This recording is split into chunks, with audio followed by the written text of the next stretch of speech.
Buenos días y buenas tardes. A nombre de la directora del Centro de Estudios Mexicanos de la UNAM en Reino Unido, la doctora Ana Elena González, les doy la más cordial bienvenida a esta sesión del ciclo de seminarios organizado por nuestro centro y la Sociedad de Estudiantes Mexicanos en Reino Unido. Nos da mucho gusto poder dar a conocer los trabajos de investigación y poder ser una plataforma multidisciplinaria.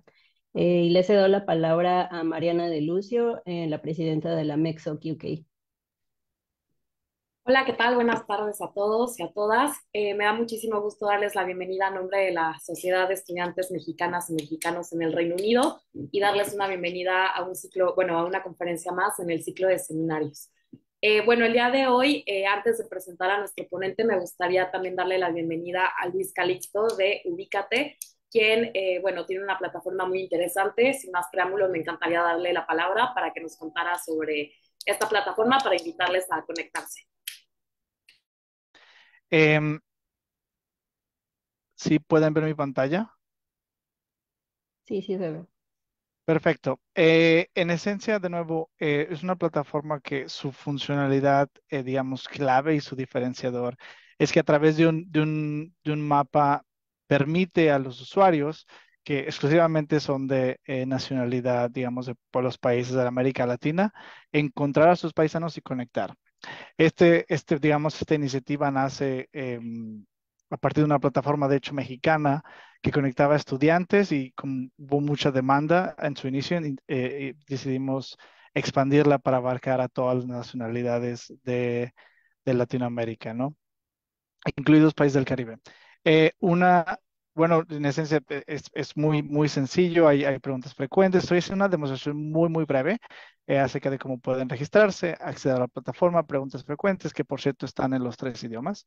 Y una vez dentro, yo para los propósitos de esta demostración me puse en South Kensington, a pesar de que ahorita estoy en Edimburgo, Escocia.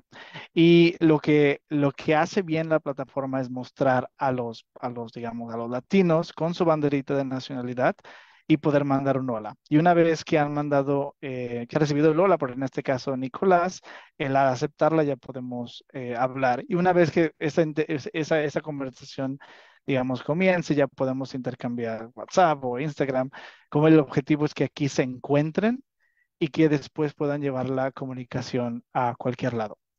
Otro factor nuevo que permite esta plataforma es, a diferencia, por ejemplo, los grupos de Facebook, que son geniales para algunas preguntas de lugares, locales, de migración, es la habilidad de poner los servicios, los productos y justamente identificarlos en su ubicación exacta en el mapa, ¿no?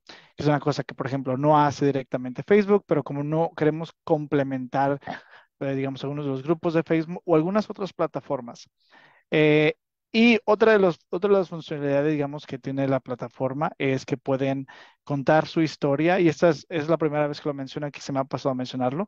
Pueden contar su historia a través de preguntas prefabricadas, eh, si quieren ir rellenando qué clase de latino eres, ¿no? Si eres un expatriado, un estudiante, un viajero o un latino de corazón, que quiere decir que no necesariamente tienes que ser latino, puedes ser una persona casada con un latino o una persona que, digamos, por la pasión a Latinoamérica, que se reconoce como tal. Y son cuatro preguntas fabricadas en las cuales cuentas tu historia y te identificas como una persona más que una foto en un perfil. Por último, los invito a registrarse como obviamente para que puedan conectar a sus paisanos, pero también tenemos un programa que se llama el programa de embajadores, el cual, si quieres, digamos alguna experiencia profesional reunido, nosotros tenemos ese programa que se llama Embajadores. Los invito a conectarse, a mandarme un correo. Toda la información está en la página, en las preguntas frecuentes, y anímense a ser parte de una comunidad más grande. Muchas gracias a Mexoc, a la UNAM, UK, y los dejo con lo que viene. Muchísimas gracias, Luis. Pues sí, en efecto, esperemos que se unan a la plataforma para seguirnos conectando. Muchas gracias por el espacio y bueno, sin más, le doy la más cordial bienvenida a Joaquín Jesús Cruz Lamas, quien hoy nos estará hablando de San Gabriel Cholula, la Jerusalén indígena en la Nueva España. Antes de darte la palabra, me gustaría dar una breve semblanza sobre su investigación y quién es nuestro ponente de hoy. Es estudiante del doctorado en la Facultad de Teología y Estudios Religiosos del King's College de Londres. El título de su investigación es La contraconquista espiritual de México, arquitectura barroca e identidad religiosa en Puebla. Reúne tanto teología, historia del arte e historia del cristianismo para analizar 3 estudios de caso arquitectónicos del estado de Puebla en México y sostiene que la arquitectura sacra de este periodo, es decir, 1521 a 1821, revela la formación de una identidad religiosa local dentro de una catolicidad del cristianismo. Bueno, también estudió la maestría en Cristianismo y las Artes en King's College, en colaboración con la National Gallery de Londres, y una licenciatura en Filosofía en la Universidad Panamericana en México. Pues, sin mayor preámbulo, te damos la más cordial bienvenida y pues tienes la palabra. Muchas gracias y bueno, pues muchas gracias a la UNAM y a la Sociedad de Estudiantes Mexicanos en Reino Unido por la oportunidad. Les voy a compartir pantalla porque pues traigo una presentación y pues sin más preámbulo voy a empezar a hablarles primero que nada acerca de qué es esto que se llama San Gabriel Cholula y por qué recibe el nombre de la Jerusalén indígena en la Nueva España. Por supuesto, la Nueva España pues hace referencia a la época colonial en México, la época en que, bueno, pues ya lo decían en la introducción, ¿no? De 1521 a 1821, esos 300 años en que México formó parte del Imperio Español y recibía el nombre de la Nueva España. Ahora, San Gabriel, pues les digo, es el nombre de un convento o monasterio, porque de hecho es curioso porque es un convento, pero es de hecho un lugar donde viven frailes franciscanos. Este fue uno de los primeros conventos que se construyó en territorio mexicano después de la caída de Tenochtitlán, después de la conquista por parte de Hernán Cortés. Se construyó más o menos entre 1549 y 1552. Las fechas son pues aproximadas. El primer convento era un convento, pues era un edificio hecho de madera y con techos de paja, y ya después paulatinamente se fue construyendo con piedra, mortero y demás, para que fuera una estructura más estable. Y otra cosa que hay que mencionar acerca de este edificio es que, al igual que otros edificios de México de la misma época, está construido en un estilo que se llama el estilo tequitqui. Les voy a hablar muy brevemente de qué es esto que se llama el estilo tequitqui, porque es un estilo arquitectónico y escultórico que es único en México, no existe en ningún otro lugar del mundo. Quizá lo más cercano es el estilo arquitectónico que hay en otros países de Latinoamérica, como en Perú y en Bolivia, pero es algo que existe pues solamente aquí, ¿no? En estos lugares que fueron parte del Imperio Español, pero con el nombre tequitqui es específicamente mexicano. La palabra tequitqui tal cual es una palabra que viene del náhuatl y que fue retomada por un historiador que se llama José Moreno Villa, se llamaba, ya falleció. En 1942 él utilizó esta palabra tequitqui para referirse a los edificios que fueron construidos durante los primeros años de la colonia española y que tenían una influencia de estilo tanto español como indígena. El estilo español de aquella época pues era el plateresco español, un estilo arquitectónico del Renacimiento en España que tenía todavía mucha influencia del gótico y también incluso una cosa que se llama el mudéjar. El mudéjar es el estilo que los españoles tomaron a partir de la ocupación árabe.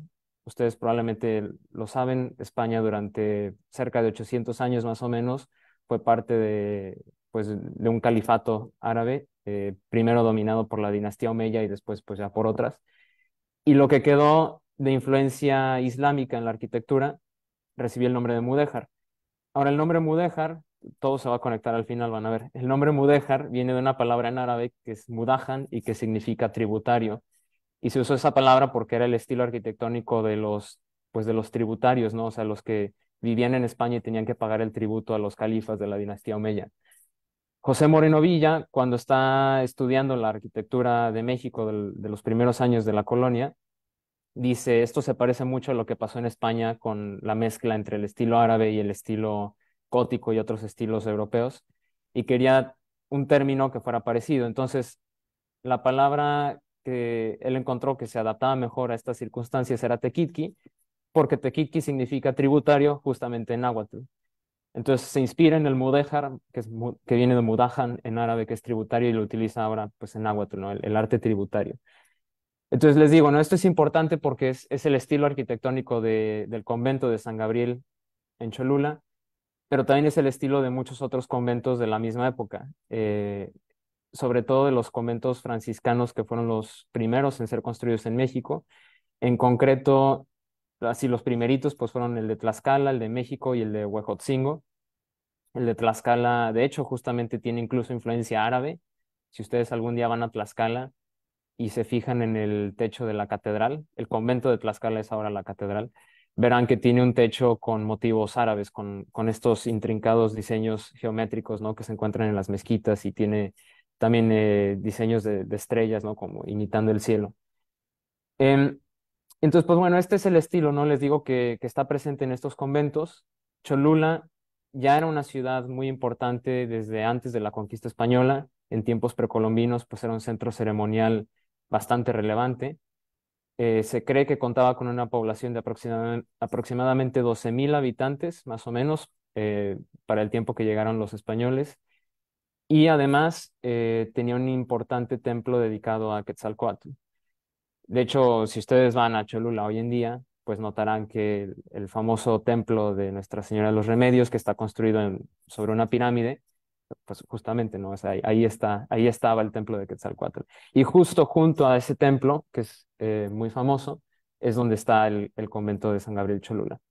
Esto es importante también porque los franciscanos y demás frailes que vinieron a México, o sea, también los de las otras órdenes como los dominicos y los agustinos, muchos de los conventos que construyeron los construyeron a propósito en los sitios donde había templos de las religiones precolombinas, templos dedicados a los dioses del panteón náhuatl en el centro de México, más específicamente.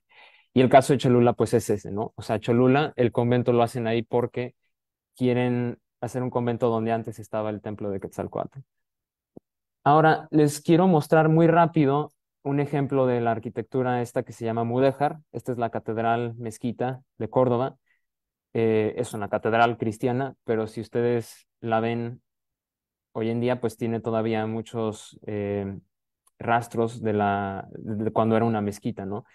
Eh, Estos arcos dobles, por ejemplo, estos son típicos de la arquitectura islámica. Los inventó el mundo árabe. Europa los recibió por el mundo árabe. Pero si se fijan, ¿no? Justo encima de esos arcos dobles tienen estas nervaduras, ¿no? De arquitectura gótica, y los arcos ojivales que son puntiagudos, que son del gótico europeo, ¿no? Entonces tienen esta mezcla de los dos estilos, ¿no? Del árabe y el cristiano, y eso es lo que se le llama el mudéjar. En México, lo que José Moreno Villa llamó tequitqui, en inspiración del mudéjar, ¿no? El estilo tributario, es la arquitectura y escultura que tiene motivos indígenas, pero que está hecha ya con fines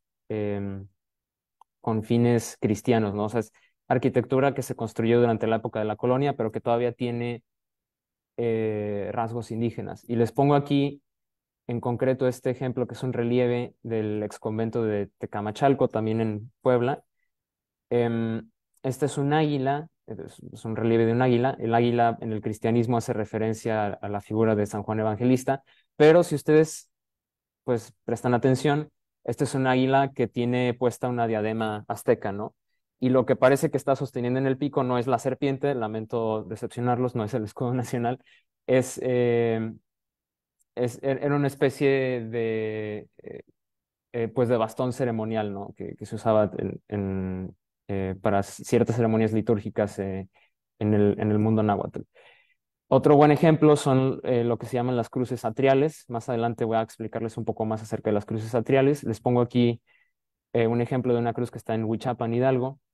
Si se fijan, pues sí, es la cruz, que es cristiana claramente, pero los motivos que están esculpidos en la piedra son motivos que vienen del mundo indígena.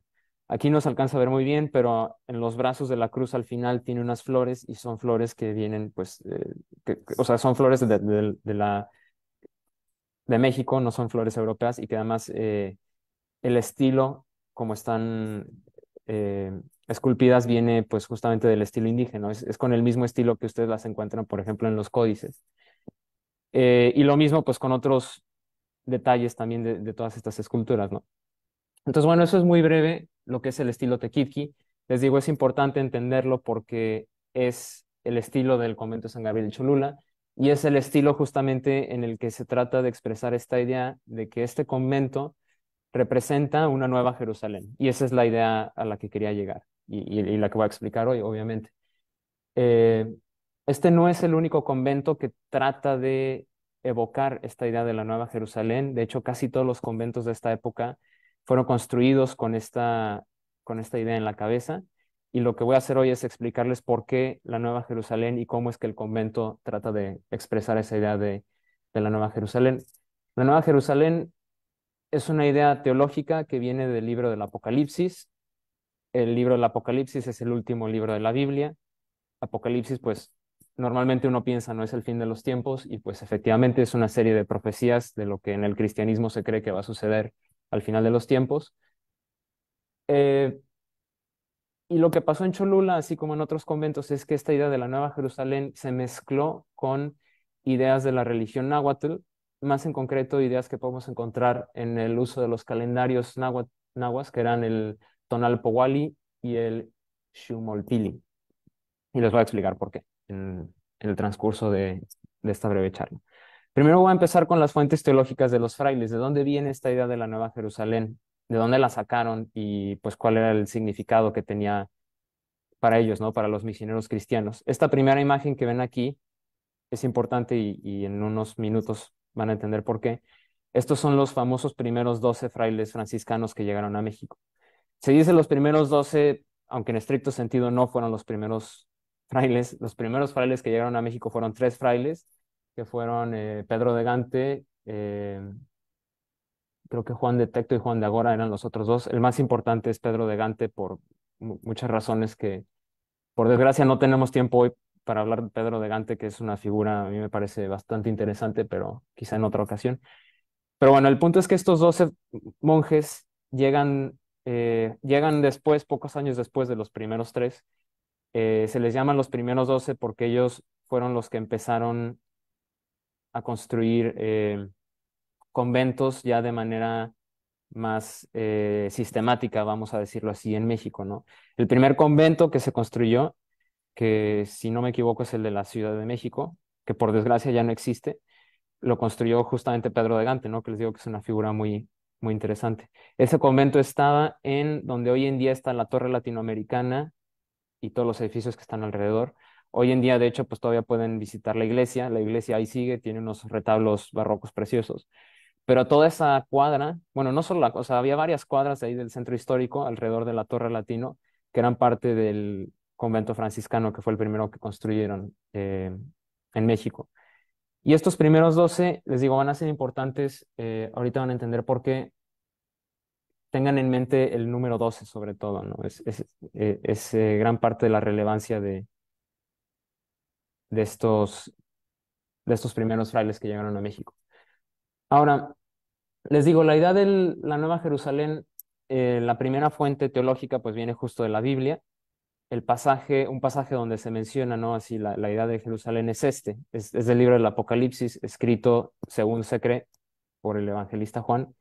Y dice, y yo, Juan, vi la santa ciudad, la nueva Jerusalén, descender del cielo de Dios, dispuesta como una esposa ataviada para su marido. Y oí una gran voz del cielo que decía, He aquí el tabernáculo de Dios con los hombres, y él morará con ellos, y ellos serán su pueblo, y Dios mismo estará con ellos como su Dios.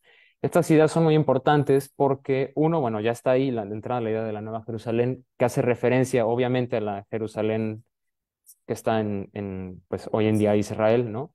Eh, es la idea de que esta ciudad, la ciudad santa, ¿no? Para el judaísmo, que también era la ciudad santa para el cristianismo y para el islam, es una ciudad que va a ser replicada, pero por una nueva comunidad, que es la comunidad de las personas que han sido salvadas por Dios al final de los tiempos. Entonces está primero esta referencia, ¿no? A la Jerusalén, que está pues, en lo que es hoy en día Israel y Palestina, y esa Jerusalén como que renace, va a volver a venir, pero vendrá en una nueva forma. Y les digo, lo importante es que esa nueva forma es la gente que ha sido salvada. Y de ahí esta idea, ¿no? Que es la ciudad de Dios y del pueblo de Dios. La segunda fuente teológica viene de San Agustín. San Agustín escribe un libro que se llama La ciudad de Dios. La ciudad de Dios tal cual hace referencia a Jerusalén. Jerusalén es la ciudad de Dios. Hay otra ciudad que es la ciudad que no es de Dios, que es la ciudad terrena, la ciudad mundana, por así decirlo, ¿no? Y San Agustín está estableciendo el contraste entre estas dos. La que es la ciudad mundana la identifica con Babilonia. Babilonia la utiliza pues como una analogía de lo que es la ciudad mundana. En la ciudad mundana la gente vive solamente para sí misma y él dice es una ciudad que solo vive para sí misma. Y en la ciudad de Dios, que él identifica con Jerusalén, es la ciudad donde la gente vive para Dios. Entonces Babilonia es la ciudad impía y Jerusalén es la ciudad pía, ¿no? Es la ciudad donde la gente vive de acuerdo a la ley de Dios. Y San Agustín identifica a Jerusalén con la comunidad que es la iglesia cristiana. Él dice que la iglesia cristiana, que aquí hay que entender además que la iglesia cristiana para estos teólogos no consiste solamente en el Papa y los obispos y los sacerdotes, sino que ellos entienden la iglesia cristiana como la totalidad de las personas bautizadas, o sea, todos los que creen en Dios. Para San Agustín, la iglesia, que es esta comunidad de todos los creyentes, esa va a ser la Nueva Jerusalén, porque esos son los que están siguiendo a Jesucristo, ¿no? Esos son los que van a encontrar la salvación. Entonces es la segunda fuente teológica que traen los frailes consigo.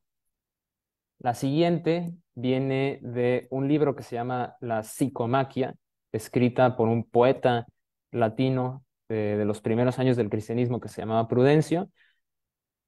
Prudencio lo que hace es que habla acerca de una especie de lucha interna del alma, es una lucha entre el bien y el mal, y cuando habla acerca del lado del bien, hace referencia a un templo que él llama el templo de la sabiduría, y él lo identifica con el templo de Salomón. Y es curioso porque a partir de Prudencio, el templo de Salomón, que es el templo que estaba en la ciudad de Jerusalén, hoy en día Israel y Palestina, el templo de Salomón él lo empieza a usar de manera intercambiable con la ciudad de Jerusalén, ¿no? Entonces, cuando Prudencio habla del templo de Salomón, se está refiriendo también a la ciudad de Jerusalén. Y cuando habla de la ciudad de Jerusalén, se refiere a la comunidad de los creyentes, ¿no? Entonces, está como que todo muy revuelto, pero al final del día la idea es la Nueva Jerusalén y el templo los identifican como uno solo, como algo intercambiable, y eso se refiere a su vez a la comunidad que es la que sigue a Dios, ¿no? La comunidad que sigue a Jesucristo, o sea, los cristianos. Entonces está esta idea, ¿no? De la Nueva Jerusalén, el templo, y esos son los cristianos, ¿no? O sea, la gente que va a encontrar la salvación. Siguiente fuente, avanzamos un poco más en la historia, viene de otro poeta, bueno, poeta, escritor, un comentador que se llamaba el Beato de Liébana. El Beato de Liébana escribe un libro que es un comentario del Apocalipsis. Ese comentario del Apocalipsis se hace muy famoso en la época en que España pertenece al califato musulmán, está bajo el dominio de la dinastía Omeya. Y entonces la gente en España, que era cristiana, los cristianos empiezan a ver el libro del Beato de Liébana, su comentario al Apocalipsis, como un símbolo de esperanza en la reconquista de la península. Y esto porque cuando el Beato de Líbano habla acerca de la Nueva Jerusalén, ellos lo entienden como, claro, la Nueva Jerusalén, que somos nosotros los cristianos, en un futuro vamos a poder reconquistar esta tierra o vamos a conquistar esta tierra que ellos pues creen que le pertenece a los cristianos, ¿no? Y entonces es como este símbolo, ¿no? De si va a haber una Jerusalén al final del tiempo que va a bajar del cielo, ¿no? Y donde van a estar todos los creyentes, dicen, pues claro, ese proceso tiene que iniciar con nosotros volviendo a ser cristiana a la península hispánica, ¿no? A la península ibérica. Esta imagen que ustedes están viendo en su pantalla viene de una versión ilustrada de este comentario que se llama el Códice Facundo. Es importante también porque visualmente es uno de los primeros referentes a la idea de la Nueva Jerusalén, ¿no? La Nueva Jerusalén la empiezan a representar de esta manera, como un cuadrado, una ciudad cuadrada, amurallada, y que está dividida en sectores y que tiene sus torretas alrededor. Y si ustedes prestan atención, por ejemplo, a... Déjenme ver si puedo regresar. Sí. Si ustedes prestan atención a esta imagen ya se empieza a ver ahí esa idea, ¿no? De una ciudad cuadrada, con sus torrecitas alrededor, ¿no? Que representa la Nueva Jerusalén. Esta imagen que están viendo es muy importante porque está en un convento mexicano, el de Tecamachalco justamente, y la pintó un tlacuilo. Tlacuilo se le llamaba a los arquitectos, decoradores, pintores y escribanos em, nahuas que todavía seguían ejerciendo su oficio durante la época de la colonia. Un tlacuilo que se llamaba Juan Gersón, que era un indígena converso al cristianismo. Y él pinta esta imagen de la Nueva Jerusalén, está en el sotocoro de la iglesia de Tecamachalco. Y justamente tiene la inspiración de la imagen que está en el comentario del Beato de Líbano. Este cuadradito, bueno, no cuadradito, pero este cuadrado con sus torrecitas alrededor y sus murallas.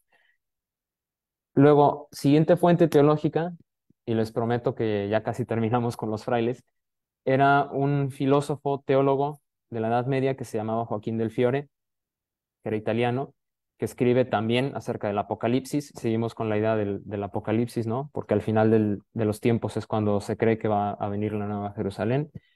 Y Joaquín del Fiore, lo que él dice es, antes de que venga el final de los tiempos, la historia la podemos dividir en un modelo trinitario, ¿no? Entonces, él piensa que primero hubo una edad del Padre, se refiere a la Trinidad en el cristianismo, ¿no? La Trinidad de Padre, Hijo y Espíritu Santo.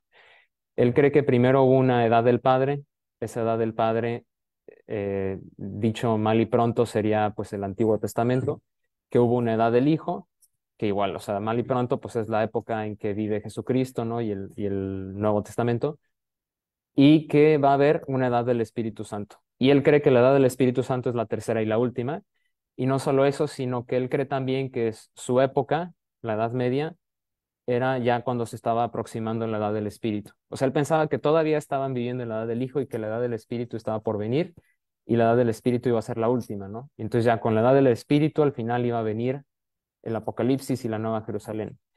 Y aquí una cosa importante es que la edad del Espíritu tiene tres características muy importantes. Uno, que va a haber grupos de 12 esparciendo el Evangelio. Grupos de 12, ¿se acuerdan los primeros 12 que llegaron a México? Dos, que los cristianos adoptarían un estilo de vida monástico. La importancia también, ¿no? De que los misioneros fueran monjes y que las primeras iglesias en México fueran monasterios y conventos. Y tres, que es parte de la profecía de Joaquín del Fiore, es que va a haber dos nuevas órdenes religiosas que van a combatir al anticristo. Y Joaquín del Fiore dice, estas dos órdenes, una va a ser de predicadores y van a vestir de blanco, y la otra va a ser de ermitaños y van a vestir de negro. La coincidencia aquí es que después de Joaquín del Fiore, ya que Joaquín del Fiore había muerto y demás, de hecho sí surgen dos órdenes, una que es la de los dominicos, que visten de blanco, y otra que es la de los franciscanos, que visten no de negro, pero sí de café, más o menos como de este color, de hecho, los hábitos franciscanos, que es un café muy oscuro, y entonces los franciscanos dijeron, ah, ya ven, nosotros somos los ermitaños, porque vestimos, bueno, no de negro, pero sí con un hábito oscuro, y los dominicos son los predicadores porque visten de blanco. De hecho, los dominicos visten de blanco y negro, pero bueno. Y entonces los franciscanos piensan que claro, ya va a llegar la época del Espíritu, ¿no? Y entonces tratan de que se cumpla la profecía, mandando a grupos de 12 a México, estableciendo monasterios, conventos, y que bueno, justamente ellos pensaban que eran los elegidos para hacer esto por ser una de esas órdenes. Y la forma en que van a predicar el Evangelio en México, en que van a convertir a las personas, es con esta idea en la cabeza, ¿no? De que es el fin de los tiempos, nosotros estamos convirtiendo a la gente, y además lo que ellos van a pensar, los franciscanos, es, bueno, en Europa en este momento hay que tener en cuenta, ¿no? Europa en ese entonces estaba pasando por la Reforma protestante, ¿no? Es la época de Lutero, la época en que la Iglesia católica se divide. Los franciscanos piensan en Europa, las cosas pues están yendo de mal en peor, la gente está abandonando la iglesia porque se están haciendo protestantes. Curiosamente, al mismo tiempo aparece este nuevo mundo y estas personas del nuevo mundo parece ser que son bastante devotas, que están muy dispuestos a escuchar el evangelio y a convertirse. Y entonces ellos piensan, claro, ellos son la Nueva Jerusalén. Esta es la Nueva Jerusalén, ¿no? Esta comunidad que se va a formar aquí de cristianos. Son cristianos que no han sido corrompidos todavía por pues, toda la corrupción de Europa. Y son cristianos que van a empezar con la Nueva Jerusalén, ¿no? Entonces ellos querían, aquí va a empezar la Nueva Jerusalén. Bueno, allá, en México, para los que están en México. En México va a empezar la Nueva Jerusalén, ¿no? Y uno podrá pensar, ¿y por qué decían los franciscanos que los indígenas estaban tan dispuestos a convertirse al cristianismo? Hay una razón importante y es que justo cuando llegan los españoles a México, es un momento histórico que coincide con el fin de uno de los ciclos del calendario azteca, del calendario náhuatl. Y es entonces que pasamos a la idea de los calendarios Tonalpohualli y Xumolpili. Los náhuatls tenían, de hecho, tres calendarios. El primero, que se llama el Xihuitl, era pues como un calendario natural, por así decirlo, simplemente para medir el año. Pero había otros dos que eran el Tonalpohualli y el Xumolpili que tenían usos litúrgicos. El Tonalpohualli tal cual, es para medir, es como el año litúrgico, así como en el cristianismo, ¿no? Tenemos cada año, cada 25 de diciembre Navidad y luego cada finales de marzo, inicios de abril, Semana Santa, ¿no? Y se repite cada año, pues igual el Tonalpohualli era un calendario litúrgico que tenía estos ciclos que se repetían. Y el Xumolpili, que es el otro calendario, es como una mezcla de estos dos, ¿no? Se mezcla el tiempo natural, por así decirlo, no el paso de los días, meses y años con los ritos litúrgicos. El Xumolpili se divide en ciclos de 52 años y al final de esos ciclos hay una fiesta de renovación de fuego nuevo donde se celebran sacrificios, pero además estos ciclos a su vez conforman eras, ¿no? Que es como la división más grande que tiene este calendario. Y ellos pensaban que había 5 eras, o que había habido 5 eras, o 5 soles, también les llamaban así, y que ya estaban, que ellos estaban en el quinto sol en ese momento, y que se estaba acercando el final del quinto sol, ¿no? El quinto sol había sido fundado por Tezcatlipoca y Quetzalcóatl, y como coincide justamente con el fin del quinto sol, al momento en que los españoles conquistan Tenochtitlán y derrotan a los ejércitos de los aztecas, eh, el, digamos, la manera en que muchas personas en México empezaron a pensar fue, bueno, esto es un evento claramente apocalíptico, o sea, apocalíptico en el sentido de parece que se está terminando, o sea, la civilización como la conocemos, porque claro, era el fin de la civilización azteca, para ellos era el fin de su mundo, ¿no? O sea, era el fin de todo lo que conocían. Y entonces, la manera en que fue racionalizado fue, bueno, claro, es que es el fin, o sea, es el fin del quinto sol, esto ya este es nuestro apocalipsis, y entonces lo nuevo, pues es lo que viene, ¿no? O sea, es lo que viene en el orden del tiempo, en el orden cósmico, es lo que sigue, ¿no? O sea, es lo que hay que hacer ahora, de cierta manera. Obviamente, no fue un proceso homogéneo, ¿no? O sea, no todo el mundo se convirtió tan fácilmente, pero sí es cierto que las fuentes históricas nos hablan de conversiones masivas, ¿no? O sea, de que sí hubo un proceso que, pues, sociológicamente sería muy interesante analizar, ¿no? De cómo la población se convirtió de forma muy, muy rápida, más rápida que en otros lugares, ¿no? Y gran parte de ello se debe precisamente a esta asociación con el final del quinto sol, de la quinta era, ¿no? Y pensar, bueno, entonces lo que sigue, pues es esto, ¿no? Es lo que está pasando ahora, es el cristianismo. El cristianismo además tiene esta idea, ¿no? De que Cristo fue sacrificado. Entonces también, ¿no? Se empezó a racionalizar esta idea, claro, o sea, el cristianismo empieza con un sacrificio, las eras terminan pues, con muerte y con un sacrificio, entonces esta va a ser la nueva era, ¿no? Y de esa forma se empieza a adoptar el cristianismo de manera tan rápida en la Nueva España. Em, Voy a tratar de ir un poco más rápido. Todavía vamos a tener un poco de tiempo al final para preguntas, no se apuren. Ahorita ya voy a pasar a explicarles rápidamente cómo los elementos del convento pues tratan de expresar estas ideas, ¿no? Otra cosa importante que tengo que mencionar además es un glifo o símbolo que se llama el quincunce.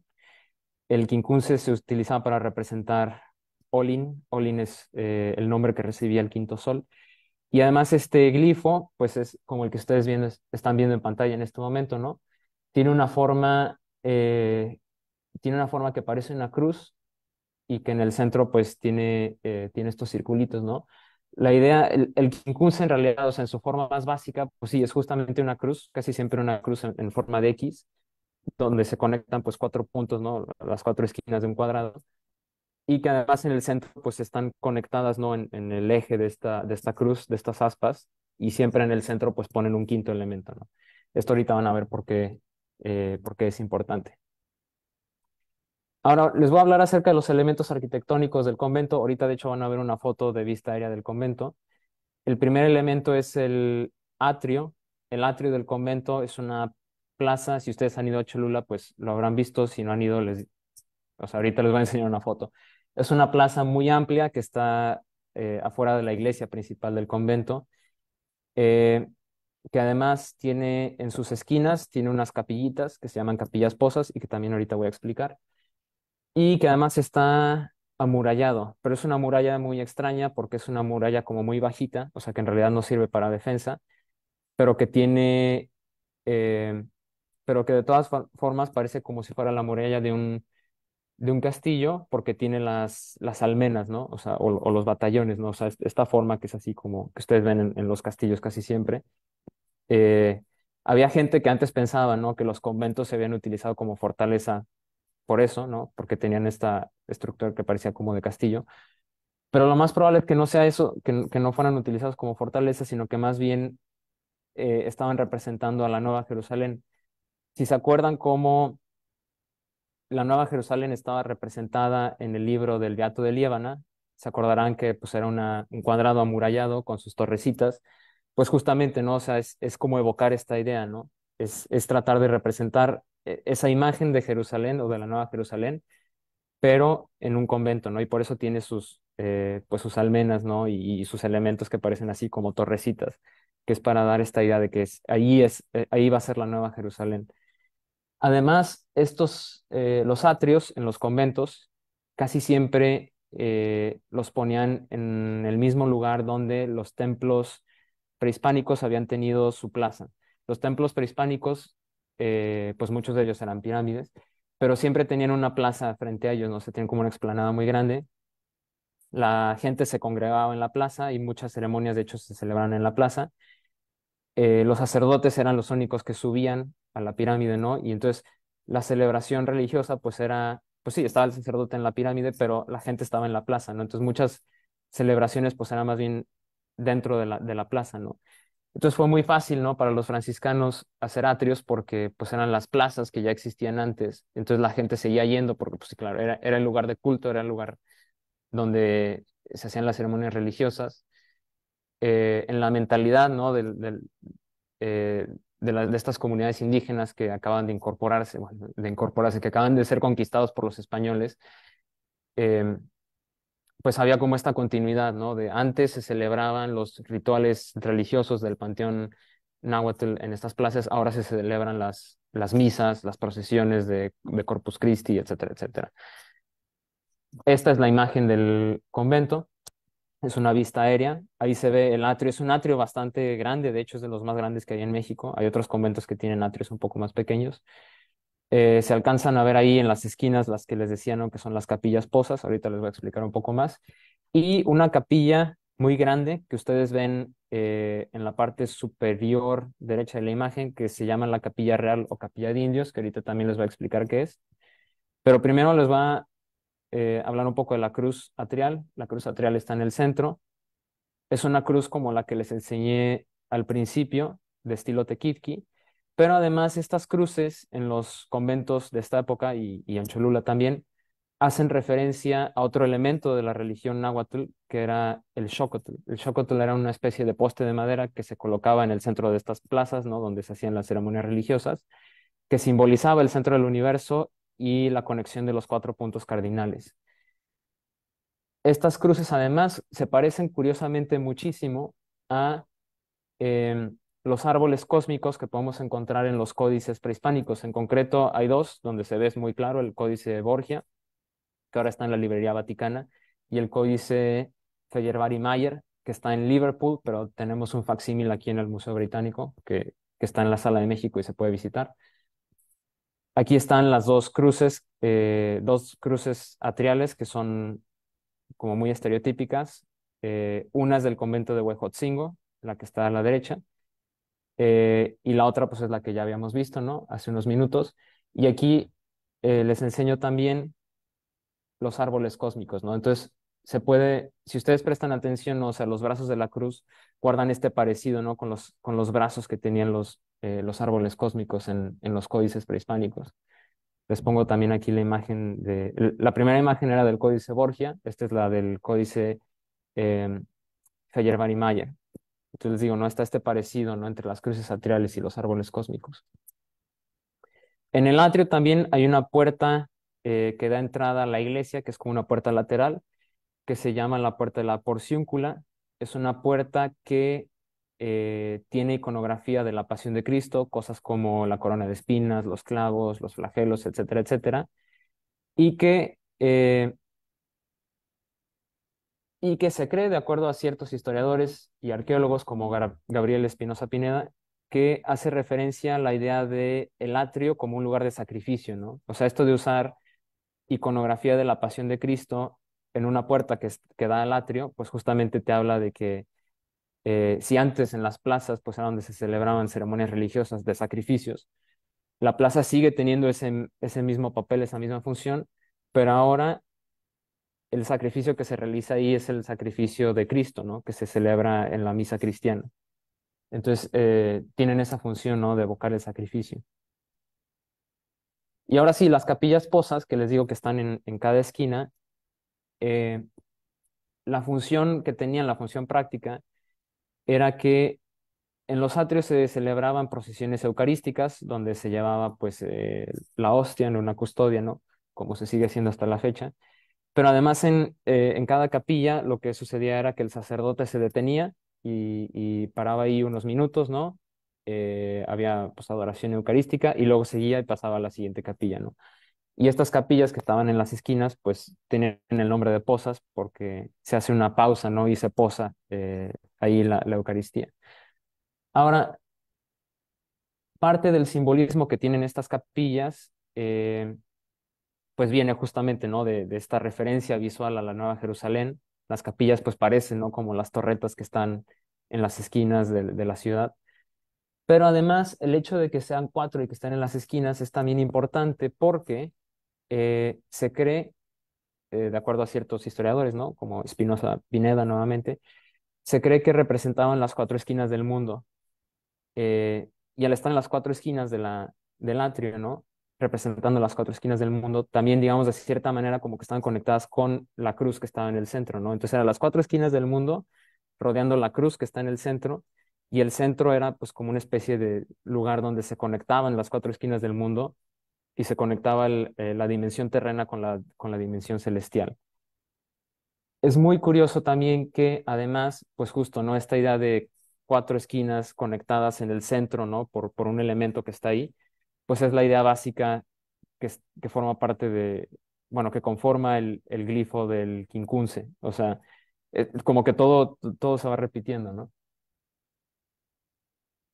Y finalmente, la capilla que les digo que es la más grande, que está al fondo, se le llama la Capilla Real. Se conocía como Capilla Real de Indios, era la capilla de indios. Anteriormente, ustedes la ven ahora ahí en su pantalla, que pues tiene una fachada, pero originalmente esa fachada no existía y de hecho la capilla estaba abierta al atrio, ¿no? Entonces, estabas tú en el atrio y podías ver el interior de la capilla. Adentro de la capilla, pues lo que hay son muchas columnas que están sosteniendo el techo y las cúpulas que están ahí, que esas cupulitas pues son muy famosas en Cholula, en Puebla. Em, Y esta capilla abierta era donde originalmente se celebraba la misa, ¿no? Entonces la capilla fungía como el altar, y entonces el hecho de que estuviera abierta era muy útil porque la gente podía estar afuera, en el atrio, en la plaza, y aún así ser partícipe de la ceremonia porque alcanzaban a ver el interior de la capilla y podían ver toda la ceremonia. Y esto es importante también porque justamente, ¿no? Las ceremonias religiosas del mundo náhuatl pues eran al exterior, y entonces lo que hicieron los frailes fue seguir celebrando esas ceremonias al exterior, la gente seguía en el exterior, aunque el altar estaba pues protegido, ¿no? Por este techo provisto por la capilla abierta. La capilla de Puebla tiene algo especial, que es el número de pasillos y naves que tiene. Si ustedes cuentan, pues las filas de esas cupulitas que se ven ahí en la imagen, si ustedes las cuentan, pues son nueve, digamos, filas que van de norte a sur y 7 que van de este a oeste. Y una interpretación que se le ha dado a estos dos números, ¿no? Combinados en esta capilla, es que primero las nueve naves representan los 9 niveles que van desde la tierra hacia el inframundo, hacia el más allá, hacia la vida después de la muerte, hacia el Mictlán, y que los 7 pasillos o las otras 7 naves, ¿no? Que se cruzan con estas, representan el Ximecotl o las 7 serpientes de la madre tierra. Un arqueólogo e historiador que se llama Moisés Morales Arizmendi es el que propone esta tesis, ¿no? Y además dice que es muy curioso cómo aún hoy en día, ¿no? O sea, en la misma fecha en que se celebraba en el mundo prehispánico la fiesta de la Madre Tierra, se sigue celebrando la fiesta patronal del pueblo, que es el domingo antes de Pentecostés, ¿no? Entonces que está esta conexión también con el mundo indígena de esa manera. Y ahora sí, finalmente, para acabar y tener unos minutos para preguntas y respuestas, les pongo aquí un diagrama o una imagen transversal de esa capilla, ¿no? Donde se ven justamente pues estas filas y naves que se entrecruzan, ¿no? Adentro les digo, o sea, son columnas que sostienen el techo, y por fuera pues se ven estas cupulitas, ¿no? Y pues sin más que añadir, pues abro el foro para preguntas. Espero no haberme excedido del tiempo. Creo que fueron 40 minutos más o menos, entonces pues ahí lo dejo. Pues muchísimas gracias, Joaquín. La verdad es que muy interesante. Creo que cada minuto valió la pena. Me gustaría invitarles a que hagan unas preguntas. Si pueden hacerlo dirigido a UNAM Reino Unido, está perfecto. También la gente que nos sigue en redes sociales y están viendo la transmisión en vivo, les invitamos a hacer preguntas. A mí me gustaría hacerte una muy básica y es, ¿cómo lograste que esta investigación pudiera darse desde Reino Unido y por qué desde acá en King's College? Es decir, ¿cómo pudiste vender la idea para que se interesaran en algo tan, que se puede pensar tan mexicano, ¿no? Tan alejado de la realidad de Reino Unido? La razón es que aquí en King's College hay una parte del departamento de teología, es pues un grupo, una especie de grupo que se dedica a estudiar la relación entre las artes y el cristianismo. Y la razón por la que vine a King's pues, fue justamente esa, ¿no? Que es un centro de investigación muy importante donde se estudia a fondo, o sea, la especialidad aquí es esa, ¿no? O sea, cómo se relaciona la teología cristiana con las artes. Eh, y la razón por la que se interesaron en este tema en concreto fue porque era algo nuevo, o sea, porque no tenían nada, pues sí, o sea, era algo que para ellos era todavía completamente ajeno. Mis directores de investigación, pues uno es teólogo, la otra es historiadora del arte. Ahí, pues, o sea, me ayuda mucho, ¿no? Porque el teólogo, pues, me va guiando o sea, en todos los temas de teología cristiana, y la historiadora del arte, su especialidad es el arte del Renacimiento y Barroco de Italia y España. Entonces, bueno, o sea, de España es de donde nos viene gran parte de la influencia artística, ¿no? Y pues ya yo pongo el extra añadido que es, pues, todo esto cómo se combina en México. Perfecto, muchas gracias. Y pues también otra pregunta, igual lo pregunto por las alumnas y alumnos que nos están viendo o quienes quisieran hacer investigación acá. ¿Cuáles fueron los retos que encontraste para encontrar bibliografía desde acá? Afortunadamente muy pocos, la verdad, porque, o sea, han sido temas que están muy bien documentados, muy bien investigados, tengo que decir que muchísimo se lo debo a investigadores mexicanos. O sea, como dicen en la frase, pues yo estoy parado en hombros de gigantes. En concreto hay ciertos nombres, o sea, que son como muy especiales, ¿no? Uno de ellos es quizá el doctor, profesor Antonio Rubial García, de la UNAM, justamente del Instituto de Investigaciones Estéticas. Y la doctora Elisa Vargas Lugo también, o sea, sus trabajos han sido muy importantes para toda esta investigación. Y o sea, ha sido muy fácil, o sea, la verdad, en gran parte gracias a que la UNAM lo tiene muy bien documentado. O sea, de verdad no es porque este evento sea de la UNAM, sino porque sí, o sea, la UNAM sí lo tiene, o sea, todos los anales del Instituto de Investigaciones Estéticas, ¿no? Y revistas, libros, demás, o sea, todo está muy bien documentado y es muy accesible en línea. Y también gran parte del mérito se lo lleva la universidad donde estoy, King's College, porque tiene una biblioteca que es extraordinaria.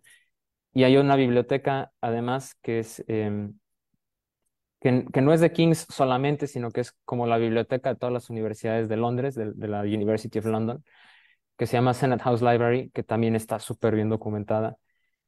Eh, y que a mí me impresionó mucho cuando yo llegué que tuviera tantos recursos acerca de Latinoamérica y de México. La verdad, o sea, los pocos obstáculos que he encontrado, pues han sido ya cosas que tendré que hacer en persona en los sitios históricos, ¿no? O sea, lu- en los lugares, digamos, como ver ciertos aspectos en concreto, elementos arquitectónicos, no tomar ciertas fotos. Pero fuera de eso, la verdad es que la bibliografía está muy bien documentada. Gracias, les digo, o sea, a las universidades británicas y gracias en gran medida a la UNAM. O sea, sí, lo tengo que decir así, tal cual. Pues muchas gracias por compartir eso. Una última pregunta, bueno, de mi parte, si alguien igual se quiere animar desde el Zoom, puede tomar el uso de la palabra, el micrófono y también el video. Eh, ¿De dónde nació tu pasión para investigar? O sea, algo tan específico que sí es algo que me llamó la atención de tu investigación, es que es algo muy específico que creo que podría ser de las muy pocas personas expertas en el tema. ¿De dónde nació esa pasión? ¿Cómo encontraste o cómo Sí. delimitaste tu investigación? Eh, pues sucedió en la pandemia, porque, o sea, yo hice la maestría aquí, igual en King's, esta maestría en cristianismo y arte, y la tesis de mi maestría fue sobre una iglesia que está en Italia, que es una iglesia bizantina muy bonita. Y pues me pareció muy interesante, ¿no? O sea, porque, o sea, había muchas fuentes, ¿no? De gente que se ponía a estudiar la relación entre la teología cristiana y cómo eso se reflejaba en la arquitectura de la iglesia y en el arte. Y durante la pandemia, que yo estaba aquí en Londres, de hecho, me tocó la primera parte de la pandemia aquí en Londres, que estuve pues encerrado en un cuarto, pues escribiendo, pero también, digamos, como que, pues, haciendo otras cosas, ¿no? Como leyendo y viendo muchos documentales, ¿no? Así, con eso me entretenía. Eh, Estaba viendo el documental este de que es sobre la obra de Carlos Fuentes, ¿no? Del espejo enterrado, que es una obra extraordinaria y la recomiendo muchísimo. Y dije, bueno, nadie ha hecho algo así acerca de la arquitectura mexicana y es un fenómeno súper interesante porque en México pues tenemos el sincretismo entre las culturas prehispánicas, las culturas indígenas y bueno, y la cultura europea, ¿no? Y como también hay un sincretismo espiritual ahí entre el panteón náhuatl y el cristianismo. Y dije, bueno, pues si nadie lo ha hecho, pues a lo mejor me lo aceptan como tema de doctorado. Y pues sí, y no, es muy interesante que creo que también es algo que precisamente no se da en todas partes del mundo, ¿no? O sea, creo que México es un caso muy específico sobre cómo se relacionó precisamente el cristianismo y el indigenismo. Por último, ya para cerrar, si nadie más tiene algún comentario, ¿qué recomendación le darías a las personas que te están viendo y que quisieran seguir una línea de investigación tal vez en Reino Unido? Em, digamos, en sentido práctico o Ambos. pues yo lo que recomiendo es primero empezar buscando, si es investigación, ¿no? O sea, sobre todo doctorado, que empiecen buscando a alguien que los pueda supervisar, porque gran parte del trabajo va a ser, o gran parte, digamos, como eh, de lo que va a terminar fundamentando tu investigación, va a ser que tengas a los supervisores adecuados. o sea, la universidad sí importa, pero más que la universidad importa quién te va a supervisar. O sea, buscar a alguien que sea experto en lo que tú quieres hacer, tratar de ponerte en contacto con esa persona. Muchas veces sí contestan, a veces no contestan porque pues, están súper ocupados, pero vale la pena, digamos, seguir intentando, ¿no? Y darles lata. Y eso ayuda mucho porque si esa persona, ¿no? Le interesa tu tema de investigación, eh, te puede facilitar mucho el proceso de aplicación, porque eso es, o sea, la universidad en gran parte lo que va a considerar es que el departamento, que haya alguien en el departamento que lo pueda, digamos, adoptar, ¿no? Entonces, eso es el paso más importante. Y la otra cosa es que si van a hacer una investigación, tiene que ser definitivamente de algo que les apasione, porque es trabajo muy pesado. Entonces, si no es una cosa que te apasiona, la vas a sufrir. Pero si es una cosa que te apasiona y que te interesa, pues aunque a veces te tengas que desvelar y trabajar jornadas intensas, eh, o sea, es muy bonito como aunque estés así agotado, exhausto, ¿no? Estás así de, "Ay, pues, ya me quiero ir a dormir", pero de pronto sale algo que no habías encontrado, ¿no? O sea, encuentras como una fuente nueva o encuentras una conexión ahí que no habías visto y como que otra vez te vuelves, o sea, te vuelve a emocionar, ¿no? Y te da energía para seguir. Bueno, pues muchísimas gracias, Joaquín, por compartirnos tu conocimiento. Queda grabado por si quieren consultarlo nuevamente. Y pues les agradecemos a todas y a todos por su participación y por sus visitas. Nos estamos viendo la siguiente semana. Gracias. Gracias.